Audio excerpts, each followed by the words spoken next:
Hi, dance friends. This past week, a choreographer slash writer slash director who co-hosts one of our favorite dance podcasts was quoted as follows. "It is a fallacy with a form that is not language-based for someone to say that they know everything about a work or about an artist. That is not true. What kept bringing me back to dance is that it picks up where language ends. I need there to be mystery because that is what is true." So who said it? Who is the multi-hyphenate lover of mystery?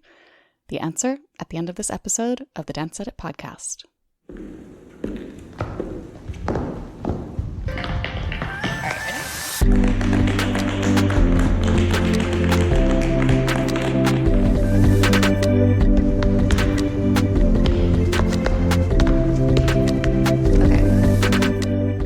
Hello, everyone, and welcome to the Dance Edit podcast. I'm Margaret Fuhrer. I'm Courtney Escoyne. And I'm Cadence Neenan.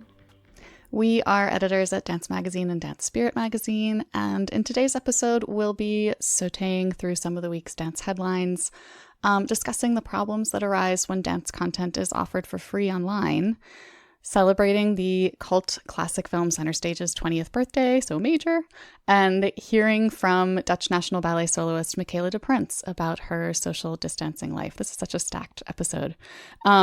First, though, just a reminder, if you haven't yet, to rate, review, and subscribe to us on Apple Podcasts or your listening platform of choice. And then also to give us a follow and maybe a shout on Instagram at the.dance.edit. And then on Twitter, too, at dance_edit, just because we love hearing from you all. And our Twitter feed, just a reminder, is the place to go for all breaking dance world news about the pandemic. It's like the Times Square stock ticker for those types of stories. So it's a good way to make sure you stay. What I have written here is to make sure you stay in the manege, which is truly awful, and I apologize, but I still said it. So. I'm side-eyeing you so hard, Margaret. Anyway, on to our first segment, which is a quick dance headline rundown, because there were a bunch of notable news stories this past week we wanted to make sure that we called out. And as is true of most news coverage these days, this is a bit of a roller coaster ride, fair warning. We're going to hit you with a lot of sad news first, but I promise things get dramatically better toward the end of the list. So, Courtney, will you start us off? Okay, so Broadway's closure has officially been extended at least through Labor Day. So for those of you keeping count, that'll be nearly 6 months after theaters went dark on March 12th, and the gap is likely to stretch further. Following pension strikes earlier this year and now coronavirus closures, leadership at the Paris Opera Ballet announced that they're looking at losses of roughly $43 million this year and may not reopen until 2021. Definitely curious to see what next season looks like in Paris. Meanwhile, choreographer Jean Erdman passed away at the age of 104. Was a fantastic dancer with Martha Graham Dance Company, as well as a choreographer and director in her own right. An editor at Dance Spirit had the chance to speak with executive producer Nigel Lithgow about the future of So You Think You Can Dance, which for the moment remains uncertain. But for now, producers are sifting through video submissions and hoping for the best for the show. Yeah, and he floated the idea of possibly, if they can't record a live show, doing a season in which they compared past seasons, like the best and worst of, which is fascinating to me. We'll see what happens there. And in exciting news for dance history geeks like me, Martha Graham's archive is going to live at the Jerome Robbins Dance Division at the New York Library for the Performing Arts. So once New York City reopens and they get all the materials integrated, those materials are going to be accessible by anyone with a library card. Really exciting news. And history is happening in Manhattan and probably your living room. Lin-Manuel Miranda announced that the much-anticipated Hamill film, originally slated for release October 2021, is coming to Disney Plus this summer, just in time for Independence Day. Cadence, I believe, is already planning her themed menu for her viewing party. Yeah. We were talking about this. There's been some puns created. I'm going to float just like my favorite, which is, "Pardon me, are you Aaron Burgers?" And you just right off the bat, right there. Yep. Lin-Manuel Miranda, as ever, just understanding our content needs in a way that nobody else does. But figuring out what kind of digital dance content is welcome and necessary, and when and how and why that content should be offered is a really complicated task right now, which leads us into our second segment. We want to talk about the longer-term implications of offering dance for free online, which is an issue that's especially urgent right now as dance organizations are essentially expected to serve up these banquets of streamed performances, even as they're struggling financially. And the discussion is prompted by a story that Dance Magazine did this week, which asked 6 prominent dance figures to address this very issue.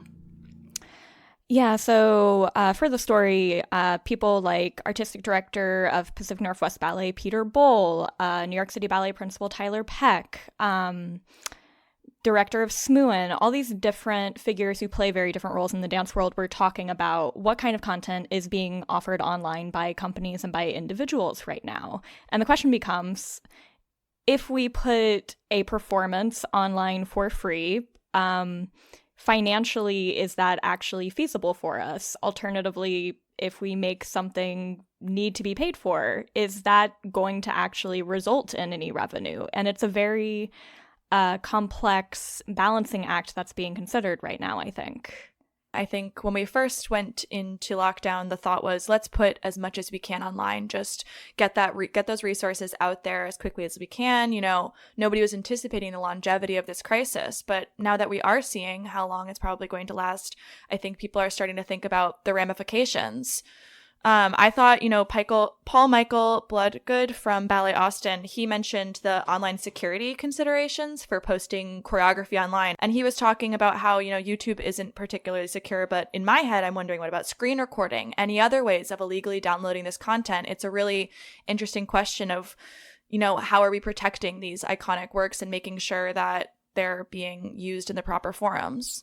Well, and I think also, like, Margaret Selby was talking about, like, having, like, her argument is having full performances streamed for free doesn't actually serve anyone, which I thought was, like, it's a hot take, but she does have a point in that it's not going to replicate what a live performance really is, and why not let us miss that a little bit so that audiences are motivated to buy tickets for the real thing when we're able to all be back together again.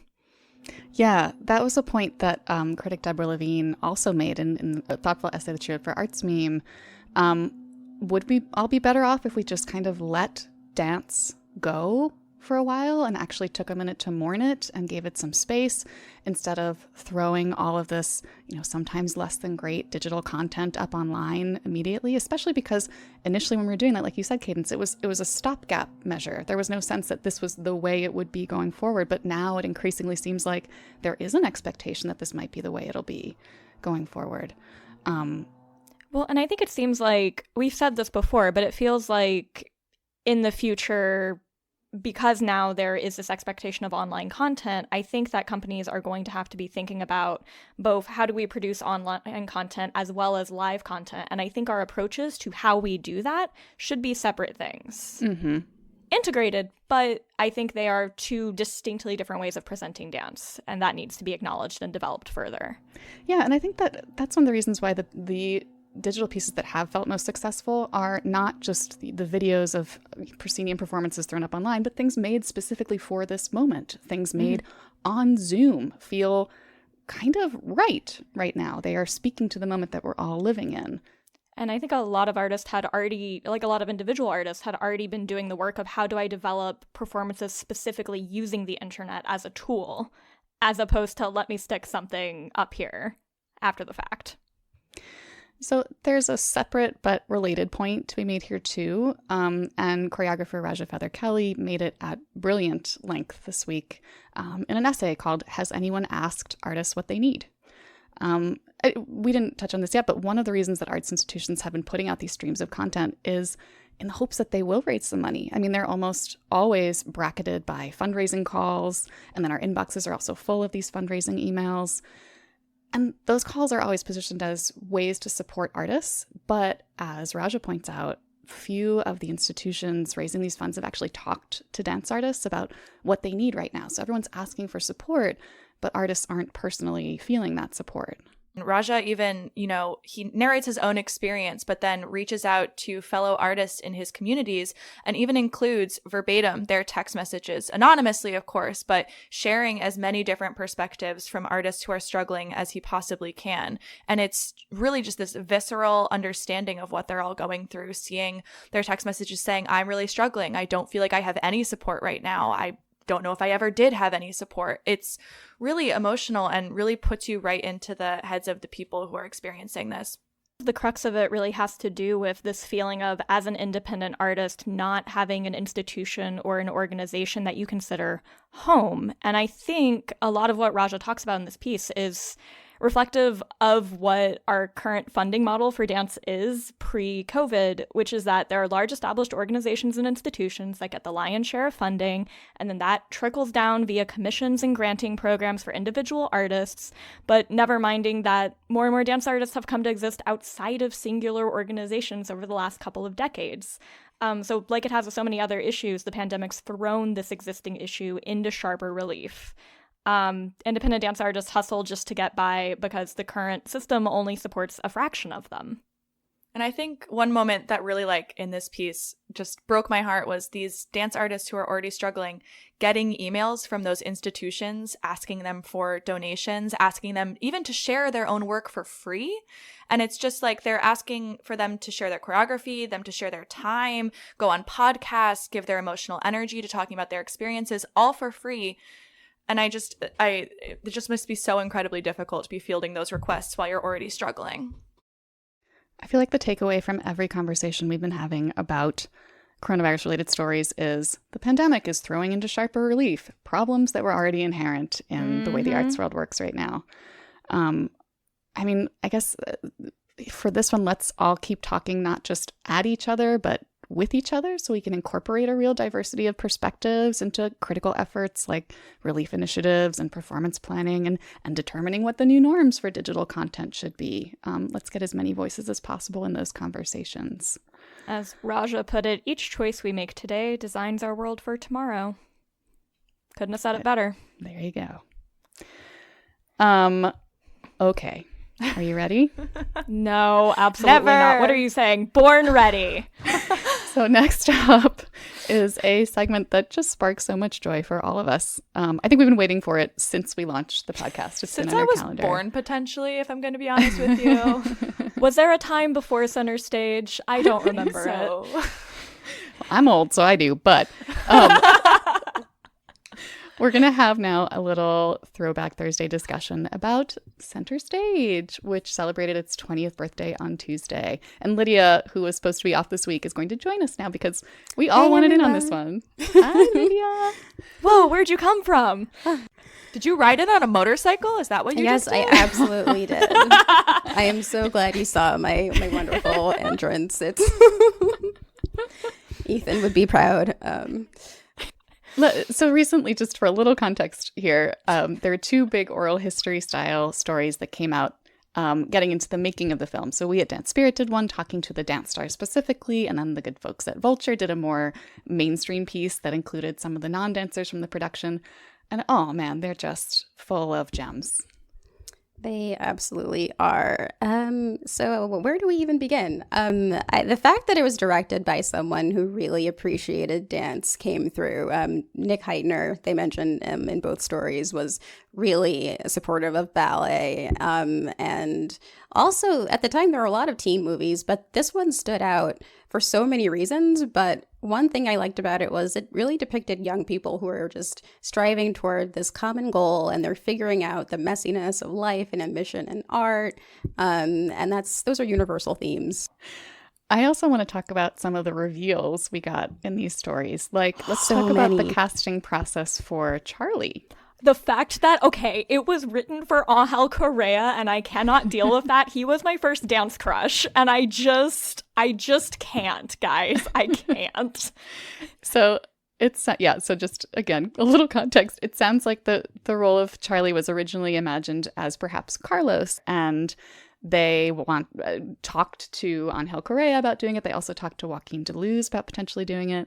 Then they talked to Benjamin Millepied about doing it as like Charlie, like the French version. And then through various twists of fate, Angel blew out his ankle, and I guess they ended up going with Sasha Radetsky, who initially was pulled in to audition for the Ilya Kulik part. He was supposed to have, put on a thick Russian accent, and because he did train there. He has the bona fides, but what a different movie that would have been. And I'm so glad it ended up being Sasha. Oh, yes. Oh, of course. Our boy next door, Charlie, he's perfect. And everybody was just in love with him. But I think also the fact that he and Ethan are real life best friends, just added so much to the movie. I remember watching a behind the scenes clip at some point in the past where Ethan was watching it on playback and they're like, yeah, it looks really great. And he kind of made a face and they're like, okay, one more for Ethan, I guess. Such perfectionists, these dancers.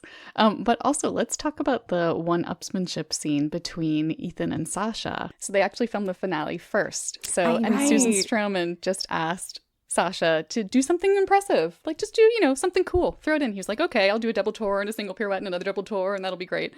And then they filmed the studio rehearsal scene later where Ethan's supposed to be showing Sasha what that step is. And Ethan does 5 times as many pirouettes. It's insane. He ruined the continuity of the film because he just couldn't stop doing double tours. To one up him, yeah. I love how Susan Stroman said that she'd ask Ethan to do a combination. No matter how hard it was, he'd just be like, sweet, and he'd just kill it. Sweet. That's Speaking of our great Cooper Nielsen, other exciting news is that they're now making a television show series as a follow-up to Center Stage, and in which Cooper Nielsen is now the head of the American Ballet Academy and the American Ballet Company. Okay, but they have to get Ethan back, right? I will protest anyone other than Ethan playing Cooper Nielsen. So I will protest if it's not Ethan. I will protest if they don't let him keep his current hair and mustache situation. Because that's also an extremely Cooper evolution. Oh, yes. Is it not? Yes. It is. Do we want to talk about the epic costume situation in the finale, the tearaway tutu? Hearing the logistics of how that tutu was actually made so that it would work, it's insane. They actually talked about it might be less expensive and time consuming just to do this in visual effects in post. Oh my God. I always assumed it was a visual effect. I love so much that they insisted on it being real costume a practical effect. Magic. Yeah, apparently how they described it, it would take them about 10 minutes to get Amanda Shaw back into the tutu in between takes because of the amount of Velcro and snapping that was involved. And apparently underneath the tutu, there was a handle that Ethan would grab and pull like he was opening a door. And then she would have to counter, balance, because he would have to tug it really hard, but she had to shunny forward. And it was all the, how? To me, I just think it's so cool that this was Zoe Saldana's first film. How awesome is that to have your first movie become a cult classic? Iconic. And the fact that she's gone on to be this incredible action film star who does a lot of her own stunts, and she credits a lot of that to her dance training. Just love so it. good. Full Dancers circle. can do everything. Okay, I think we need to cut ourselves off. Do we have to, though? Thanks for joining, Lydia. Thanks, guys. All right, so now we have the next installment in our social disDancing with a D series, in which we ask artists from different parts of the dance world to leave us voice memos describing just how they're coping with life right now.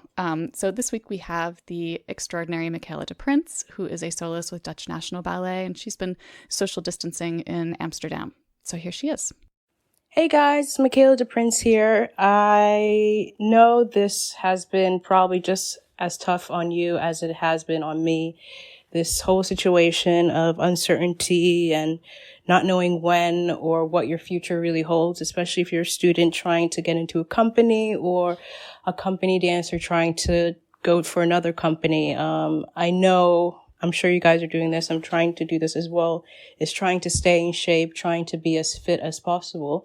But there's one thing that we always forget to also tell athletes in general, is also trying to make sure you're mentally fit as well. And when I say mentally fit, it's also knowing to try to keep your mind at ease of this anxiety and uncertainty during this time.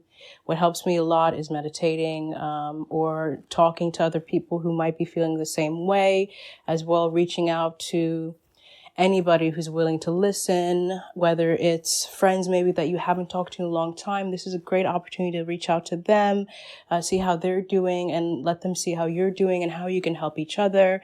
Reconnecting with family members as well has also, for me, been very, very good. And just trying to make sure that, we're trying to see the light at the end of the tunnel and trying to stay as positive as possible. But also know as well, if you feel unmotivated that day to do anything, it is okay. The less pressure you put on yourself, the less anxiety you have to deal with. Just know whatever you're doing, if you're doing at your best, you possibly can, in whatever situation you're in, you are doing a great job. And I just want to say I'm proud of you guys for just trying your best to stay as positive as possible. And don't forget to let yourself feel proud of yourself of just trying to handle the situation the best way that you possibly can. For me, what's great, I think if you have trouble sleeping because you're not as active as you usually are, using Headspace is a great way. Using the sleeping thing that they have on it is also very helpful. Or just meditating after class, or if you have no space to do class, that can also just help you just ease your mind of this uncertainty. But as well, staying active is very helpful, and moving, or if you have a bike, that really helps. Today I went on a really, really nice bike ride, which was very beautiful. And yeah, it was very nice to be able to do that after a ballet class. And again, I just want you guys to know you are doing the best that you possibly can. Don't be hard on yourself, and just try to see the light at the end of the tunnel. And I'm proud of you, and be proud of yourself. Okay. Love you guys. Talk to you later. Have a good day. Bye.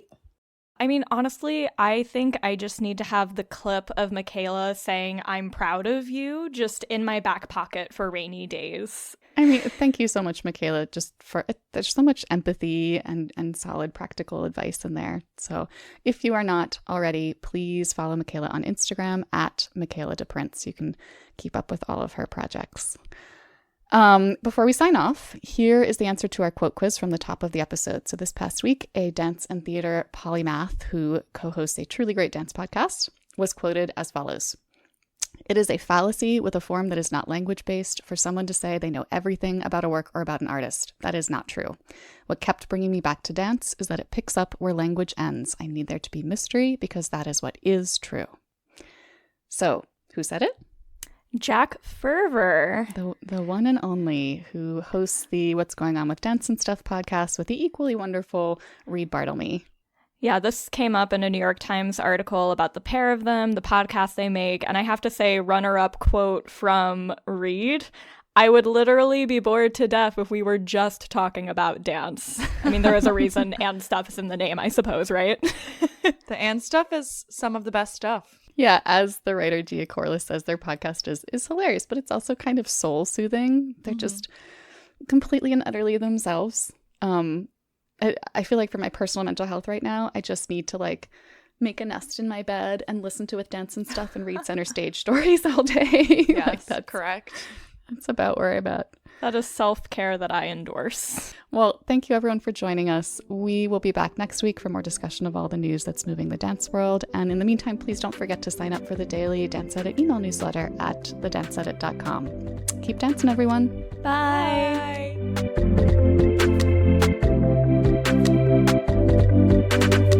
The Dance Edit podcast is a product of Dance Media, publisher of Dance Magazine, Dance Spirit, Point, Dance Teacher, Dance Business Weekly, and the Dance Edit newsletter. Our hosts are Courtney Escoyne, Margaret Fuhrer, Lydia Murray, and Cadence Neenan. Our music is by Celestine, with special thanks to Broadway Dance Center for helping us record those footfall sounds.